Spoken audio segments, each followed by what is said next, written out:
This episode puts the card in TakeOver Cardiff as we get our final lineup heading into next Saturday.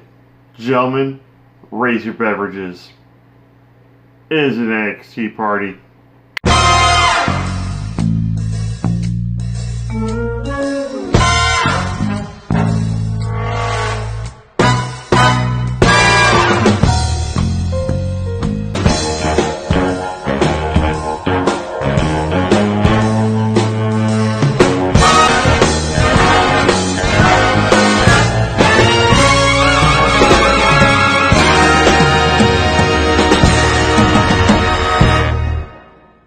Welcome everybody to the NXT party for episode number 57 of NXT UK. I'm your host, the Rated R reviewer, Stephen Osborne, joined as always by the General Jerry Slaughter. Good morning, wrestling fans. And this morning we've got two guests, both named Chris, and I'm bound to screw it up at some point. So before we have to restart this video, let me just get it out of the way. I am terrible with names.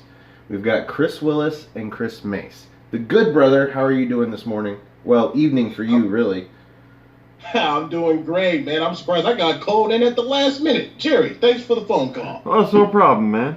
Always better with 4 than with 3. And we've got Chris Mace, the Holiday. How are you doing this morning? Oh, doing good. Nice early morning. Just ready to talk about NXT. So, this week's episode was great at the beginning, but you know, if you watch this show, me and Jerry love Fabian Eichner and Marcel Bartel, so this tag match is going to be amazing. The second we saw silhouettes and music start, like before the announcers even started talking, we're like, yay! So Fabian Eichner and Marcel Bartel come down, serious as always, and then we have the hunt. We've got Jay Melrose, that's the Primate, and the Wild Boar, Mike Hitchman. You had said it's like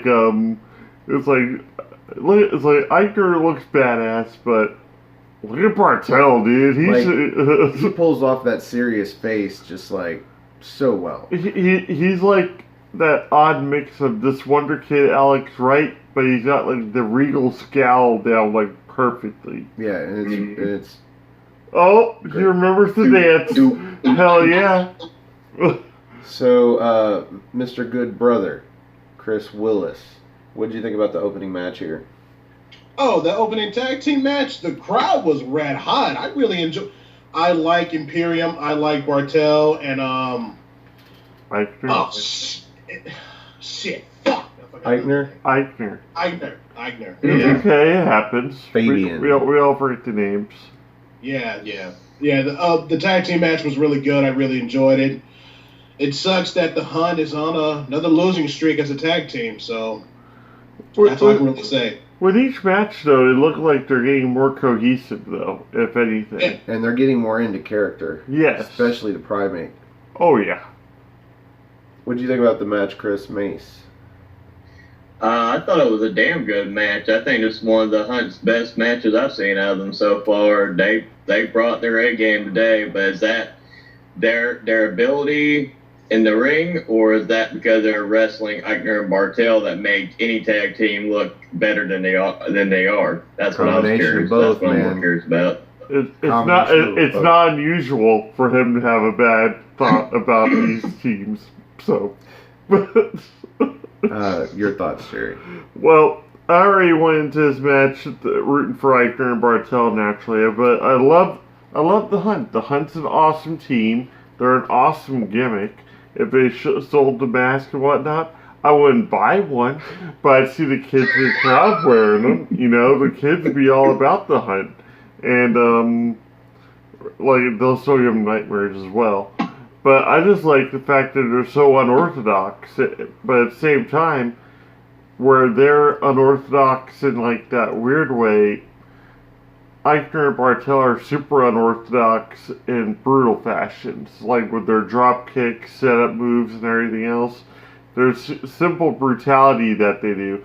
Even like this arm lock that Bartel actually think I had on Melrose earlier in the match, where you're just stepping on his face at the same time while he's stepping on his face. He's stepping on his face and he's reaching his arm. Yeah, face/neck. Yeah. Like, we got to see all of Eichner and Bartel's greatest hits, save one. They didn't do the launch off the turnbuckle into the suplex.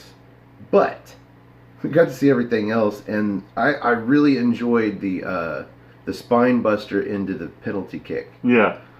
This one was very fluid. It looked like there wasn't as much setup as normal, but, they just flowed right into the move at the last second.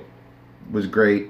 And just that double basement drop kick they do, where Eichner's doing it from the apron. He's doing a drive-by while Bartel's coming off the ropes and doing a basement drop kick. Well, they did a modified version of it too. Like Eichner, I think, nailed. I want to say it was Spine buster. A spine buster on Jay Melrose. That it was on the ring apron, and then Bartel basement drop kicked them off the apron to the outside. It was sick looking. Coming off of that, we got the European uppercut by Bartel coming off the middle turnbuckle into Eichner having, I guess it was Mike Hitchman. Michael for the. It wasn't as much last ride as it normally is. Yeah. But you could tell he still tried to get him up a little bit. Yeah, it was Powerbomb number 3, possibly. Or 4. Possibly 4. So after this match, we have Sid Scala in the back, and he is announcing one of, I guess, the final matches for NXT TakeOver Cardiff, or NXT UK TakeOver Cardiff. Oh, it's going to be a mouthful again. Yep. So, based off of the encounter we had during the match with Kenny Williams last week, Travis Banks is going to get a match with Noam Dar, who was sitting at commentary. Yeah. Because he's guaranteed a match with his signing to NXT UK to have a match at every TakeOver. Yeah. At the very least, this one. So it gets to be with Travis Banks, which we called last week, and I apologize if you watched that episode last week. I kept calling him Kenny Williams there at the end, but I meant Travis Banks. Yeah. They're both losers. So it doesn't really matter. But yeah, Noam Dar wants this match because he's already beat Travis Banks, so he's hoping he goes into his first NXT UK TakeOver and is capable of doing it again. Yeah. So he's probably going to go into it with a lot of arrogance. But I foresee Kenny Williams coming out and either costing him the match or helping him win the match. Hey, Chris Willis, do you give 2 shits about this match? Because I really don't. Let me see. Oh, wow. This match is really happening? This is pretty much a piss break. No, real talk. This is really a piss break match. I can just see it now. Like, do we actually see the match happening in general? Oh, man. Okay, yeah, Travis Banks maybe, but Noam Dar, what kind of match is Noam Dar capable of bringing out of Travis Banks? Because it's not going to be all of these fucking kicks. Yeah. He might get a few of them in, but Noam Dar is going to take him to the mat. Unless Travis Banks gets injured sometime before then, and we get another wrestler again. And I know the UK crowd is going to be doing that stupid chant, dar dar dar dar dar dar dar dar dar dar dar dar dar dar dar. What do you think about this, Chris Mace? Yeah. About to say, I like Noam Dar, but like I said, Travis Banks I have no confidence in unless we're going to do another angle where he gets attacked and then he gets replaced with somebody else. I said that's the only thing I think will save this matchup is if he gets attacked and beat down and somebody else takes his spot. Could have said better myself. I hope it's the winner of the match between... I'm getting ahead of myself. We have a match next week, and I don't want to spoil it now. But hopefully I'll remember this when we get there. After this, we get Radzi outside of Imperium's locker room. He's trying to get a word with, I guess, Walter. But instead, we've got the returning Marcel Bartel and Fabian Eichner basically telling him off and going into the locker room. Eichner first, and then you hear a kerfluffle. You hear something going on. You hear shenanigans. Yeah.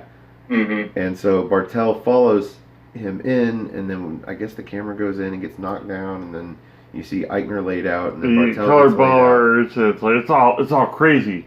Once the color bars pop up on the screen, that means it's crazy. And so, who attacked Imperium in their own locker room? That's going to be the question of the night. After that, we've got Kaylee Ray coming up in a match with Shax. Now, what the fuck?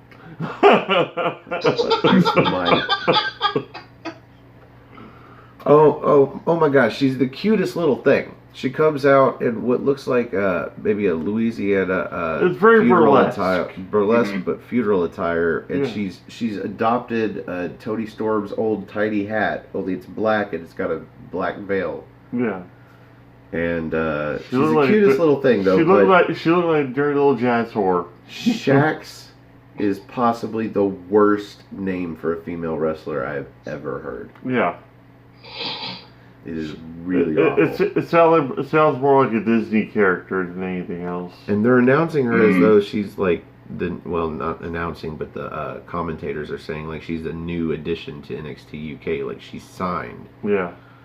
But Shax, that's the name they gave her? K. So, your thoughts on this match, Chris Mace? What fucking name did they give this girl? Like I said, she's a cute little thing, but damn, I don't know. Story of the match is just Glory Bomb. I was about to call it Glory Hole, and that'd been something really bad, but Glory Bomb, and that's it. And that's all I remember about the match, really. It was just pretty much a basic squash match to set up what was going to happen after the match. Well, there was a sweet super kick right before that Gory Bomb. Yeah. Jax goes for that double springboard in the corner where she jumps off the bottom rope onto the middle rope and then turns around. I don't know what she was going for, possibly a crossbody, who knows. But she catches a super kick for her efforts. Mm-hmm. And then that's when Kaylee Ray picks her up into the Gory Bomb. But it was a fairly quick match. Yeah. I don't remember much, if any, offense out of Shax. She did throw a couple forearms and whatnot, only for Kaylee Ray. It's like, oh bitch, no you didn't. That's pretty much the face she gave her. It's like, are you trying to embarrass me on UK television? What do you think about our women's match of the night, Chris Willis? What women's match of the night? Oh my god, I wanted that match to end. I wanted that match to end like in 1 minute. That lasted like almost 3 to 4 minutes. I'm like, Kaylee Ray, get to the point, girl. End it. Hurry up. I'm like, I don't care. Thank God she got the victory. And plus, she needs to change that theme song, man. She needs to get rid of that. It's not really that great of a theme. It's not memorable. I can't think of. Exactly. I think that's what bothers me about it, is the fact that I can't remember how bad her song is. Well, I think for a while it's just going to be that way with a lot of wrestlers in this new brand. It's not all themes are going to be like Gallus, where you know who it is at the very beginning. Oh, yeah. One of the best themes there. You're going to have to figure it out eventually. That it takes a while. That's true.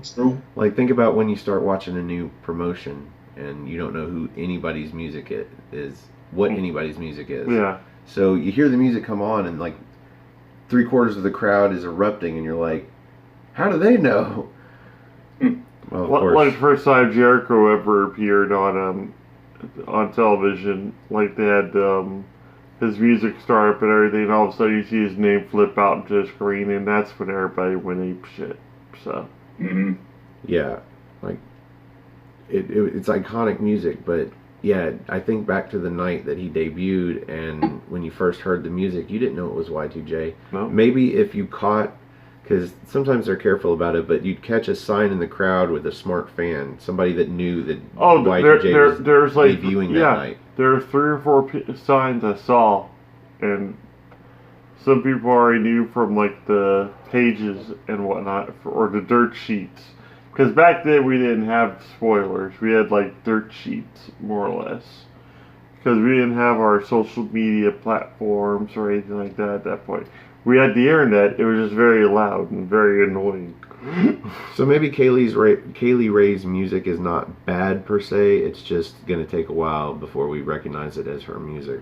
Alright, but The main story isn't Kaylee Ray's music. It's her message afterwards to Toni Storm. Yeah, the match was just a setup to her being in the ring and getting on the mic afterwards.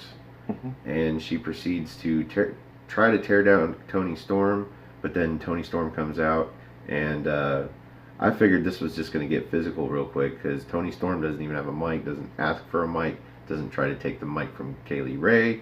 Kaylee Ray just continues to verbally berate her and tell her that the reason that she has nobody in her life to go home to is because of herself. Yeah. She has nobody and nothing. Everybody abandons her because of her. Yeah. And then she tells her that her dad abandoned her as just a little kid because of her. Yeah. And that's when she smacks Kaylee Ray. Yeah. And Kaylee Ray quickly gets out of the ring and goes up the rampway, but she's got a smile on her face despite holding her cheek, because she knows she's in Toni Storm's head. Yeah. And I think, looking back to the setup of this, and them talking a lot about Kaylee Ray getting in Toni Storm's head, and that's how she's going to win the match, I think this is starting to pay off pretty well here, because I really like this. Yeah. It took me a while to get warmed up to this match, but now I'm really looking forward to Toni Storm losing. Yeah, that's what I'm hoping for. I'm not sure it's going to happen. Yeah. What do you think about all of this, Chris Willis? The promo was great from Kaylee Ray, but when she said the word shiny, shiny, I'm like, ugh, cringe. I hate that word. But when she really hit home on Toni Storm, and you just see Toni Storm's face like, don't you bring up my daddy. Please don't bring up my daddy. Thank you. Oh my God. Like, it was a weak slap. I'm sorry. That slap from Toni Storm was just weak sauce. Trust me when I say this. Her sad frown face. It wasn't Heinz 57 tonight on this episode. You know, it's episode 57. Come on, girl. You need to hit a little bit harder than that. I know you was looking good in those jeans, but come on, Toni. Come on. Yeah, she has a wide butt. So, Chris Mace, any comments about Toni Storm's butt, the slap, the weak ass, that frown, that sad frown she does way too early, because she does this super sad frown that's just so fake looking, but it was way before Kaylee Ray really started digging into her, and I think it was a little too early for even that. That was just overacting dramatic, awful. Or anything like else. I said, just the promo itself was just, she just run her down. Good storytelling, trying to run her down, get in her head. But Toni Storm just get looking like she's already sad, about to cry in the first 2 seconds she's out there. It was like, okay, and it's getting worse and worse. And it's like, is that resting bitch face? Fucking what the hell is wrong with you? She's just like, and getting worse and looking like a droopy dog. And I'm like, oh, what in the fuck? And then finally that slap that was weak as hell. And it's just like, okay, you're building it up. I hope Kaylee Ray takes that title, because everybody knows I'm not a fan of Toni Storm. She take that shiny and shove it up that big ass you got. Let her down. I don't care. I don't want to hear about Toni Storm too much more. I have to be honest. I was okay with the slap. I thought it was just fine.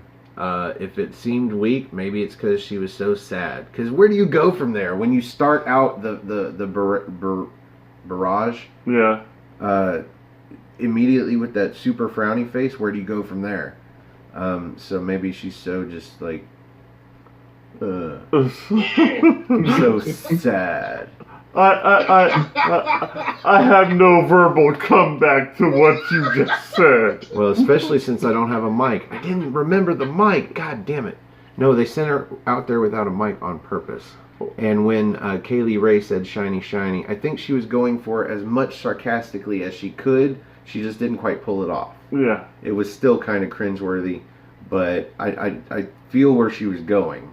What I really love about this promo, then we'll move on, I guess, is the fact that, you know, you always had those kids like in the crowd in the 80s and 90s and whatnot, dressed like Bret Hart or the Legion of Doom or whoever's talking in the ring.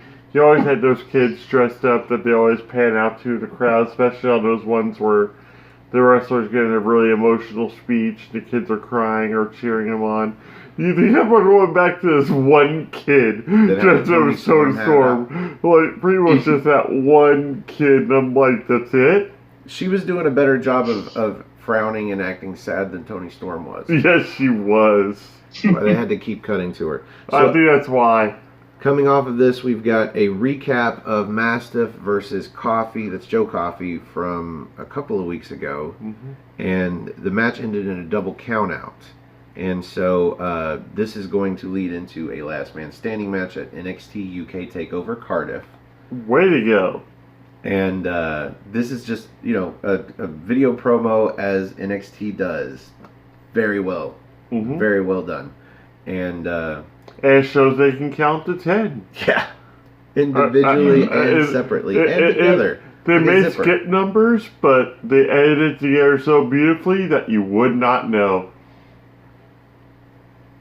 So, yeah, I thought it was fine. Mm-hmm. Builds it up fine for a show that neither one of them are going to be on live.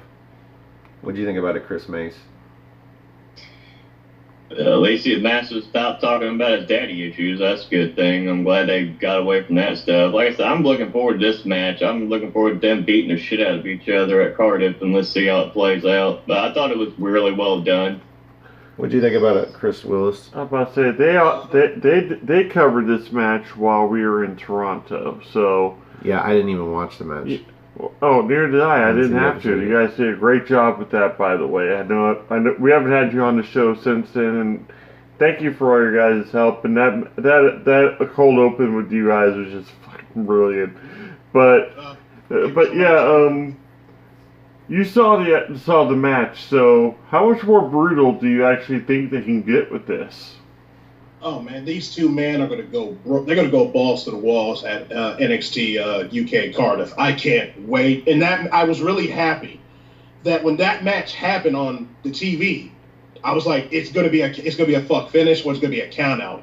And I was very happy it was a count out finish. Yeah, as opposed to episode 27, was it? Episode 27. What that episode sounds so familiar. Yeah, that was fucking horrible. That's no part of my memory. Was it the Travis Banks versus Jordan Devlin? Yes, it was. And it was Chris Mason's first one. But yeah, anyway, Mastiff and Joe Coffey, last man standing. I can't wait for this. So, I can't wait. I like the video package. It was cool. They know how to count to 10, so it is what it is. The video package is great, so I can't wait for this match. Yeah, this is going to be hard-hitting as fuck. Yes, it is. You looking forward to it? Who you got, Chris? Or you want to wait for the predictions? Yeah, wait for the predictions. I can't give up my secrets. Because I got a little bet going on with Sydney G. I can't give it away right now. All right, so Holiday, what did you think about this video package? Like I said, I thought it was a pretty good video package, and like I said, at least they got over Dave Master's daddy issues, stuff like that, so they got rid of that crap out of his storyline, everything. So I'm just looking forward to this match. They're gonna beat shit out of each other in that last man standing match. That's for damn sure. I sometimes think they listen to us. So after this, we get a fairly interesting video package because it's a promo for a new debuting wrestler, and he is Jamaican. And his name is Oliver Carter. Oliver Carter. Mm-hmm. And we're going to see him next week. Mm-hmm. Which is weird. He just gets one video package 1 week before he debuts. Maybe he's just a jobber and they decided to try this. Give him a video package and put it on the episode prior. Even then, the first time I saw James Drake, they had a video package and then he wrestled like 30 seconds later. So technically they're getting better. Yeah. It took them nearly 60 episodes, but sure.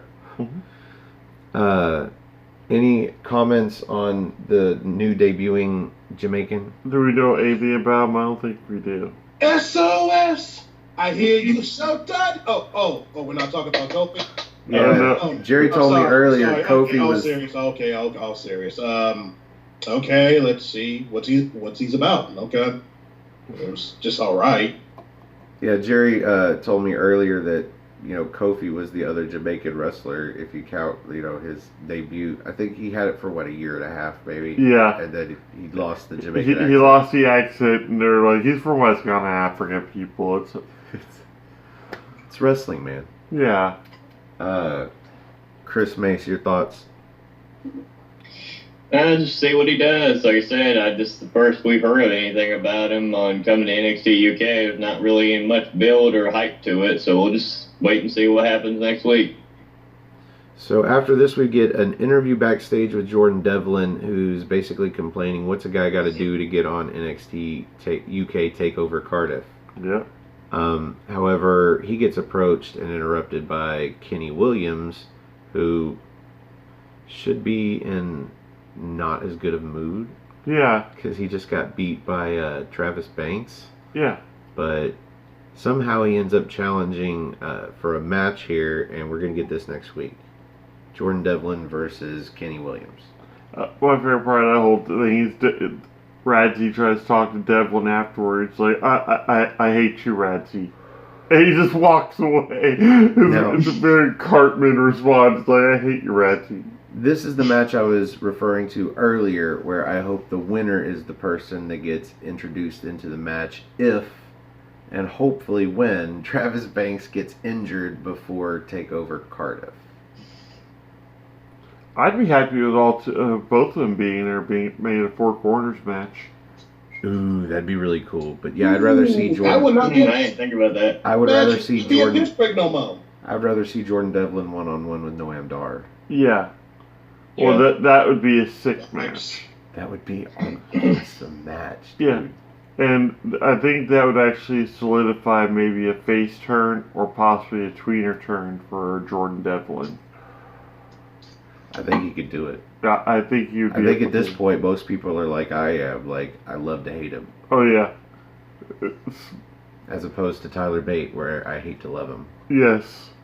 Jordan Devlin deserves a lot better because he had the best win-loss record in 2018 in NXT UK. Now, this segment's not over, because after that concludes, the camera kind of goes to the right, and there's Walter and Alexander Wolf yelling about, I guess, Eichner and Bartel getting attacked. And does Radzi, like, approach them, or what? Yeah, he does. Yeah, like, he wants to get in their business, and they let him know that it's none of his fucking business. Yep. But at the same time, he's like, Walter calls out Tyler Bate because he assumes that it was Tyler Bate, and I think that's what we're all supposed to assume. Yeah. And they're supposed to have a face-to-face for the main event anyway. Yeah. But whatever. He reinforces his call-out of Tyler Bate. Your thoughts on this whole segment here, Chris Willis? You know, they're very disappointed because their two mates got attacked by a random or a mystery attacker. So, that's all I can really say. Chris Mace? Yeah, like I said, you get at least they're doing good storytelling here because you can see how pissed off Walter was speaking and everything like that, and just pretty much getting in his face, telling him like, "Oh, it's none of your business. Don't worry about anything fucking going on right now. Fuck this." And he's ready to get in Tyler Bates' face, and probably was ready to beat the shit out of him too. But like I said, as of now, we don't know who has done it yet. So when did it become cool for faces to go around and just start taking out people? Because I think Mia Yim did this same gimmick like a week or two, but like before TakeOver. It's all good when you're just evening the odds. Oh, okay. So in this case, there's a backstage attack, out of nowhere, probably with a chair or something, and Walter assumes that even though two of the members of Imperium have been taken out, he's still got the odds because he's still got Alexander Wolf. Yeah. So he's just looking to single out Tyler Bate in the ring and do some damage 10 days or 11 days or whatever it is before Cardiff. Yeah. Okay. After this, we are on to the main event. Sort of, kind of. It is the final match of the card. I would consider it the main event. So we've got Mark Andrews coming out with Flash Morgan Webster, the man with three names, versus James Drake coming out with Zach Gibson. Together, they are grizzled young veterans. Soon to be recognized as the most prestigious champions in all of WWE. Yes. So, this was an okay match for what it was. Basis of the match is Mandrews wins. They get him and Flash Morgan Webster get to be in the make it a triple threat match for the tag belts at Cardiff. So this is the final piece of the puzzle for our Cardiff card, and it fell into place. Yeah, we get to see a lot of your favorite Mark Andrews moves. He hits a reverse Rana spike driver, whatever, that was just fucking brutal looking. Yep. But it was really cool setup too, because James Drake goes to lift him up, possibly for like a fireman's carry or something, but he just twists in midair, catches him around the head, and spikes him. It's like there's no hesitation to it whatsoever, and it looked great. It's how I think it's how it was supposed to look when he tried to hit it on Noam Dar that one time, and that ended the match. So I think James Drake actually nailed it perfectly, because that's what James Drake does. He sells perfectly. Yes. The end of this match comes when Gallus comes out, and by that I say without Joe Coffey. We're talking Mark Coffey and Wolfgang, and they attack Flash Morgan Webster, who's standing ringside, and this distracts everybody because after they beat him down, they start a verbal conflict with who are we talking about here? Zach Gibson, who's down there in a blue suit. Like, he's not going to get physical with anybody.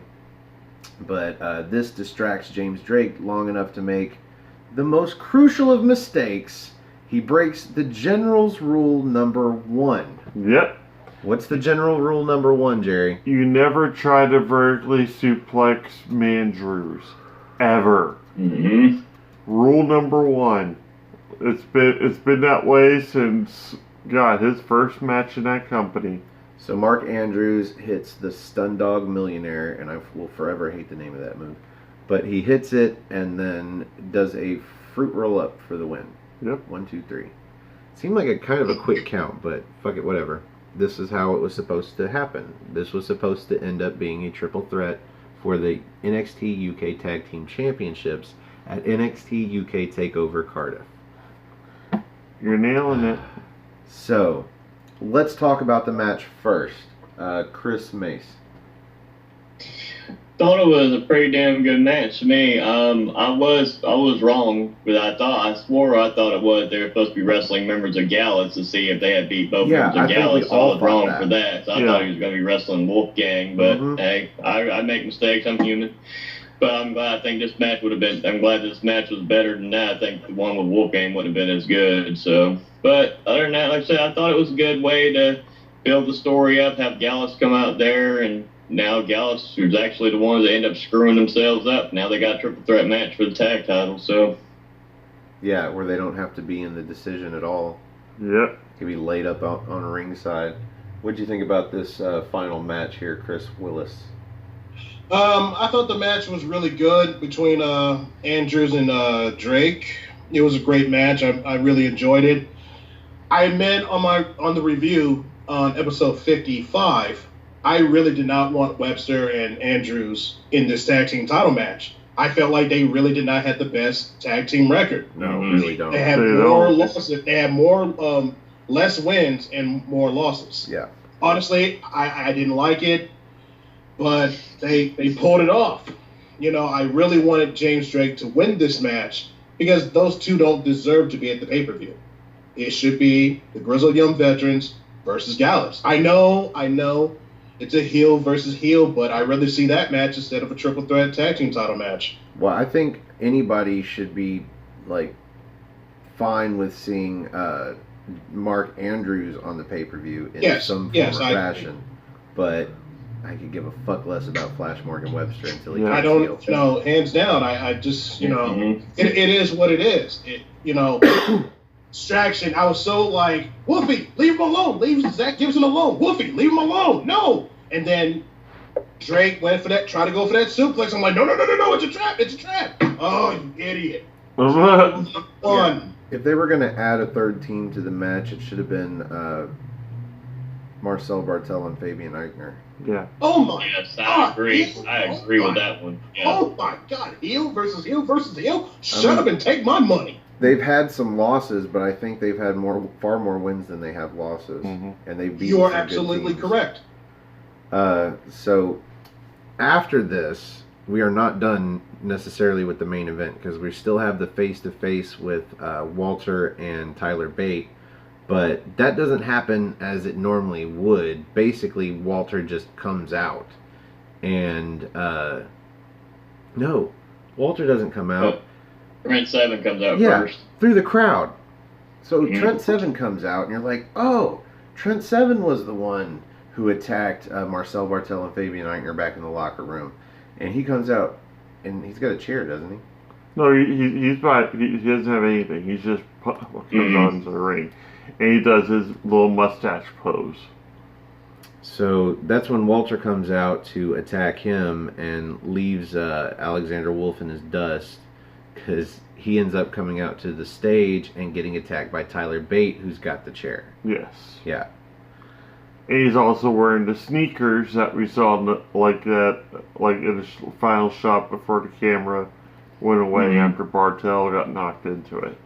So Trent Seven is fighting Walter briefly, and then it's Trent Seven and Tyler Bate, and Walter just, he can't keep up because Tyler Bate does that Peter Pan spring back off the ropes. Oh, I don't know what else to call it. He springs off the ropes with his neck, with like the back of his neck, with his arms over the top rope, but his head under it, and it just, yeah. And then he comes back around and hits a clothesline, which doesn't drop Walter like a clothesline should, given the momentum. Yeah. Walter falls forward after the okay. So, but I'm glad he didn't take Walter down with the clothesline necessarily. That would have been a little much. Yeah. What'd you think about all of this, Jerry? Let's go with you first. Or just talk about the segment itself, the whole switcheroo thing. Yeah, I mean, Tyler Bate ends up on top. He's holding the title up because he hits The Tiger Driver. Tiger Bomb. Yeah. He calls it a Tyler Driver, doesn't he? Tyler Driver, yeah. But it's a Tiger Bomb on Walter, and I'm like, honestly, I didn't think he could hit that. I'm kind of impressed. But at the same time, this was all chaotic, and I still see Walter beating him decisively. Oh, yeah. Easily. Maybe that's a spoiler to our predictions, but this really doesn't make me look like Tyler Bate. Yeah, but he came out with a chair. Like, even Trent Seven, who's supposed to be half beat up, Yeah. like, didn't come out with a chair. I thought he did. It makes sense that he would. Yeah. But Tyler Bate comes out with a chair to attack. Fuck. Or they're maybe a doing some cool heel cane. shit. He Doing needs to some walk heel around shit. with a cane, I think. They got the odds even. That's what I'm saying, though. Like, they took out Marcel Bartel and Fabian Eichner in the locker room. So the odds are even. So you shouldn't need a fucking chair. But Tyler Bate, the baby face, is coming out with it. So, fuck. I don't know. Final thoughts before we rate this bitch. Chris Mace. Like I said, like I said, it's very interesting. I think they should have saved Tyler Bate hitting his finish on Walter till the pay-per-view to just, leave some suspension of disbelief. But like I said, now you've established he can hit it, so it's like, okay, there's not going to be any big surprises during the match for Cardiff. So, other than that, like I said, in Trent Seven, he talks about the Trent Seven Army. Nobody really cared when he got beat up. But he should have come up there with a chair or something. He should have had some kind of protection. He's the one who got the ass kicking. He's the one that took the 5 or 6 power bombs. He should have been coming there with chairs or whatever, something to protect himself. He just come there just playing with his mustache, like, I'm here, let's go, come on. So, it was all right. Like I said, it was all right. Good brother, your thoughts? It was good to see Trent Seven coming back. I'm hella early, I'm surprised. But the attack was cool. I was really surprised when Tyler Bate hit the Tyler Driver 97 or 98, whatever it's called. I was like, he's not going to hit it. He's not going to hit it. He's not going to hit it. He's not going to hit it. Holy shit, he hit it. Oh, my God, he hit it. Mm-hmm. Whoa. Big strong boy. Okay. Well, you're losing. Yeah, essentially. So that brings us to the end of the main event, and here on the NXT party, we like to rate the main event using good old-fashioned NXT. So, in our weird given 5 spots of NXT, let's start with Chris Willis. Where do you rate the main event? We're talking the match and the fallout, the aftermatch, if you will. Shout out to the channel. Okay, cool. Wow, okay. Left field. Surprised I went first. I'm going to go 3 3/4. Chris Mace? I'm going to go 3.5. Jerry? For me, I was actually glad we didn't get managers versus Wolfgang, because we already had that. It was one of the first matches that we actually had on NXT UK television. And I doubt it gets any better than that. Yeah, that was actually a pretty good match. Because we didn't really know what to expect out of Wolfgang. I'd already seen a lot of manager stuff back when he was in TNA Impact. So, for this match to have gone down between him and James Drake makes everybody look good because he sells well. Even like the grit your teeth into the corner, that was really great. But I saw that coming. I called it before it happened. It's just a sick looking drop kick. It's just wonderful. But the whole setup for the match was great. It's setting up hopefully to be where I want it to be for the tag team scene in Here we go. Go ahead. Do you want me to go ahead and do it? Go ahead. So I was going to say it for predictions. Well, go ahead and do it now. You can do it then, too. All right. I want Flash Morgan Webster and Mandrews to win this match. But tell them why. Because this will set up for Fabian Eichner and Marcel Bartel to take the belt off of them. And Imperium will have the gold. So, it's a very terrible outcome for Cardiff, but if they are very brief transitional champions and Eichner and Bartel get the titles off of them, I'm okay with that. Because if I remember correctly, they actually ended up getting the better of Eichner and Bartel, and that's one of the things that kind of sent them on a losing streak before Imperium came together. So, I'm loving this idea, and the reason Eichner and Bartel are even together is because of managers and Flash Morgan Webster. So this all makes sense to me. It'd be a great finality to it. I'm down with it. But the whole segment afterwards with Walter and Alexander Wolf coming out and Trent Seven and everything, we saw this coming as well. I didn't see Trent Seven. I knew Tyler Bate was involved, naturally. But I didn't see Trent Seven coming out. He played really no factor in it. But I'm just going to go by the match itself. I'm going to go ahead and give it 3 3/4. So, I feel like all of this is generous. The match was okay. It was good. It was a good match. And the aftermatch was fine but questionable, as I've already stated with the chair and Tyler Bate and why doesn't fuck it. It's like, why didn't this happen at the end of next week? Yeah, this... No, I'm glad this didn't happen next week. This would have been a terrible go-home show for NXT UK TakeOver Cardiff. Well, I mean, for at least that final segment, like with him standing over... Nah, Walter. I wasn't impressed really by any of that. I'm going to go 3 1/4 spots of NXT. Okay. I mean, it was good. And I'm not going to give anything extra coming off of a great show. Well, really, the tag match was basically the you're only more great or part less of the rating show. the match because you really give a shit less about the aftermatch. So yeah, I'm going to go 3 1/4. Yeah. Support, no DQ. And that brings us to the end of this episode of the NXT party. Thank you guys for being on. The good brother, Chris Willis, the holiday Chris Mace, and Holiday, where can we find you on social media? You can find me on Twitter at Christopher Mace. Also, just want to say support 205 Live and Noah Foster. He does great work with his show, the 205 Live Matters, and all the other shows he does with Ring of Honor and New Japan and everything else. So follow him, support Noah his Foster, channel, and support 210. Colin Andrews with the Chopping Block. Colin Space He Andrew. does.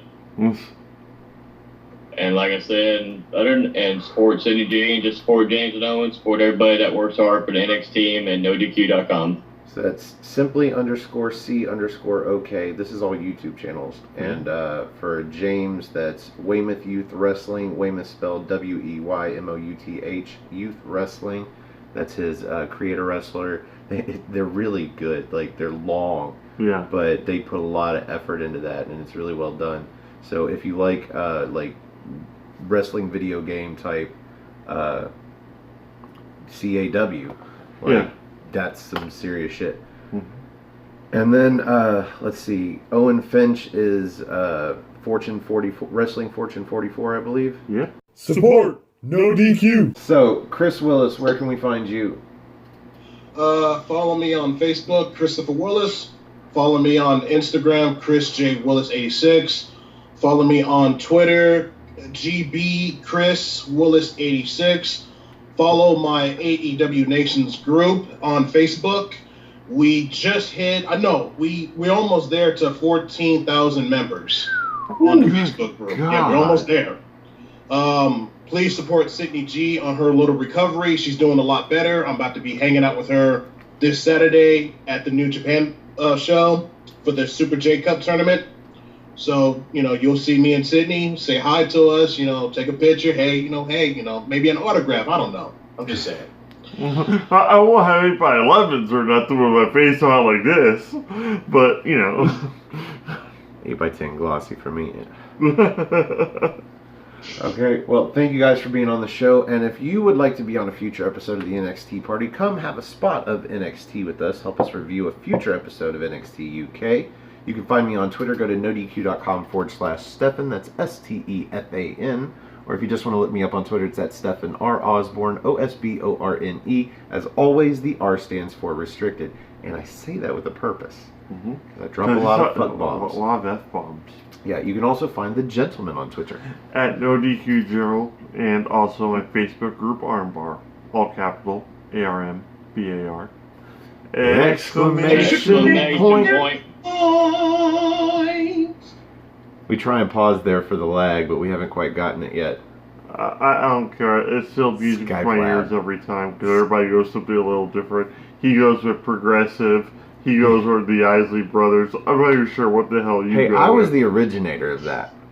And Colin Andrew. We used to just say exclamation point. Yes. And then Colin Andrew came in with the art. Yep.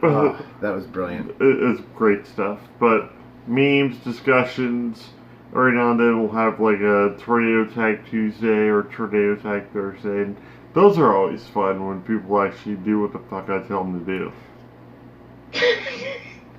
You can also find me on Instagram at osborne.stefan. Help me get as many followers as I can with absolutely no content. I have a profile pic and a name, and that's just about it. But it'd be really cool to get a ton of followers and never do anything. Just for shits and giggles. Yeah.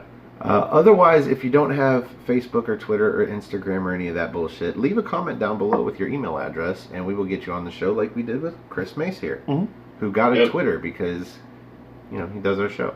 Yeah. He needs something to plug. The reason I got a Twitter is he kept on telling me he had fucking Twitter. Yeah, and he has followers now. Yeah. And they excite him. I get that. So if you like our video, do us a favor, click the like button. And if you like all of our videos, do yourself a favor and click the subscribe button that's over there underneath Jerry. And subscribe to NoDQ.com. And if you are already subscribed, click that bell icon because we, over on After Match Wrestling, all one word, AFTERMATCH, After Match Wrestling, we have hit 100 subscribers again, but I think we will stay there this time. Yeah, that means that we are going to start doing What's NXT. That's our NXT review show that we did yesterday. I guess starting next week, we're going to do it live on No DQ's YouTube channel. Oh my gosh, it's going to be such a great episode to do live. Yeah, that way you guys can ask us questions and we will answer them at the end of the video. This way we get new guests and they don't have to be on the big screen. Okay, can we talk about this episode we get to do live? Keith Lee versus Dijakovic and Street Profits versus Red Dragon. Yeah, that's going to be awesome. Live! And we might have a live guest. Stay tuned for that. Mm-hmm. But otherwise, yeah, if you leave an email, we'll get back to you. And find us on Aftermatch and subscribe there. And I would say share, because, you know, share us with your friends on Twitter, YouTube, Facebook. It's the summer of Coke. They have you sharing a bottle. You might as well share us too. Yeah, if we hit 1,000 subscribers, we can start going live on Aftermatch. Mm-hmm. But unfortunately, right now, the benefit of Aftermatch is that you get, well, at this point, the NXT party first and in HD. Somehow I'm going to have to figure out how to get it from NoDQ.com to Aftermatch after the fact. But yeah, we're going live on We'll figure it all NoDQ. out. Or the boss man will show us. Yeah, we'll have to figure something out. Also, state of NXT is we're going to continue to do what's NXT. If Aaron does recaps, that's for people to watch him do a recap. On NoDQ.com. Yeah, that's fine. It's kind of like predictions where everybody does some. Yeah. In this case, you know, we're not going to stop doing the NXT review. He'll know what's going on now. We know everything that led up to now. Well, yeah, well, the thing is, we started doing the review because nobody was, and just because Aaron's starting to do it doesn't mean we should stop. And the fact that he might stop doing it after 2 weeks altogether means we need to keep doing it. Oh, yeah. I'm down. So we should still do it for those 2 weeks as well, I think. Oh, even yeah. if it is live, so we'll go live before he goes live. Who knows? In between his AEW review and his NXT review, we'll go live in the morning with our NXT review. Yep. So there you go. That is the state of what's NXT. We are going to continue to do it. It's just what we do. And we are going to continue to do the NXT party. You're stuck. We actually have some plans for what's NXT, like as just we'll let you know next week. You'll have to be there. Tune in next week. See what happens. Mm-hmm. So anyway, I think that's all the plugs, and I've rambled for long enough. Quite a bit. For the holiday Chris Mace, for the good brother Chris Willis, for the General Jerry Slaughter, I am the Wizard of No DQ, Stephen Osborne. Thank you for having a spot of NXT with us, and we will see you in NXT time. Have a good morning, y'all. Cheerio, mates.